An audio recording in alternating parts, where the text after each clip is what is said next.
La base IGNES, c'est la base française qui va regrouper l'ensemble des déclarations environnementales, des produits et des équipements de la construction. Donc toutes les FDES, toutes les PEP sont rassemblées dans cette base de données.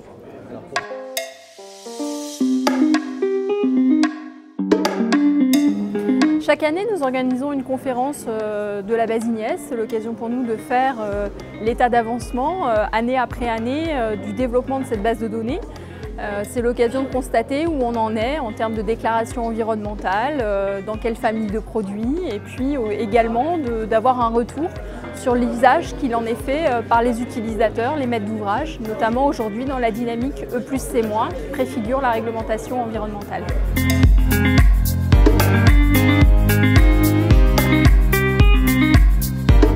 C'est fondamental pour l'expérimentation E+C- puisque c'est à partir des données qui sont dans la base IGNES qu'on fait les calculs E+C-. Autrement dit, aujourd'hui, une ACV bâtiment, c'est des quantités fois des déclarations environnementales. Donc on voit bien tout l'enjeu qu'il y a aujourd'hui sur ces données.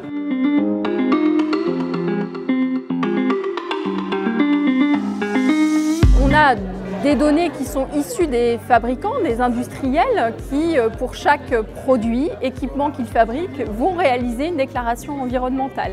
Ces déclarations, elles sont effectivement selon un format qui va être celui des FDES pour les produits et un autre qui va être celui des PEP pour les équipements. Ce sont des formats standardisés où on va retrouver l'ensemble des impacts environnementaux au titre des analyses de cycle de vie, donc des choses qui sont très codifiées au niveau international. Et puis pour les produits, on va retrouver également un volet sanitaire, donc avec un certain nombre d'informations sur le confort, la qualité de l'air notamment.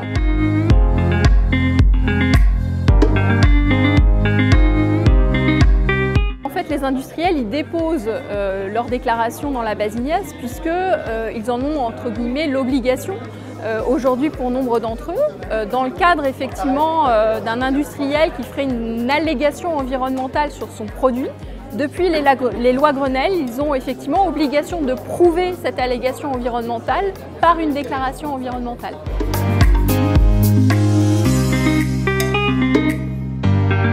Alors bien évidemment, c'est un de nos grands enjeux que de connecter les données de la base IGNES au BIM pour faciliter la vie des utilisateurs et les calculs et la vitesse des calculs qu'on va pouvoir faire en termes d'ACV bâtiment notamment.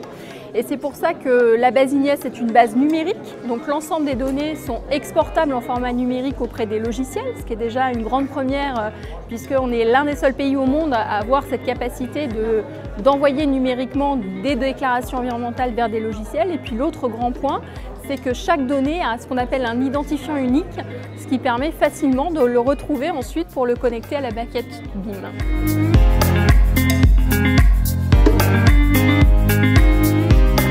C'est déjà l'arrivée de la réglementation environnementale 2020, donc c'est de s'assurer que l'ensemble des données dont les maîtres d'ouvrage ont besoin seront présentes. Donc on a un vrai champ d'investigation auprès des nouvelles familles auprès des familles de produits pour lesquels il n'y a pas encore de déclaration. Donc de la conviction pour aller chercher ces déclarations environnementales et sanitaires. Et puis l'autre sujet, c'est toujours de continuer à progresser.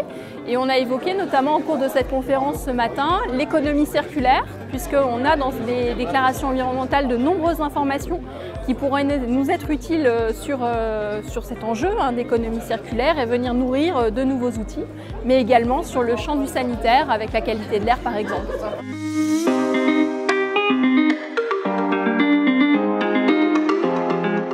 Le résumé, je crois, c'est de voir que la base IGNES, c'est une base vivante qui a su toujours accompagner au fil du temps les évolutions à la fois normatives, réglementaires, et une base qui, comme l'a rappelé, que ce soit la DHUP ou l'ADEME, a un rôle central dans ce qui est en train de se passer pour la prochaine réglementation environnementale.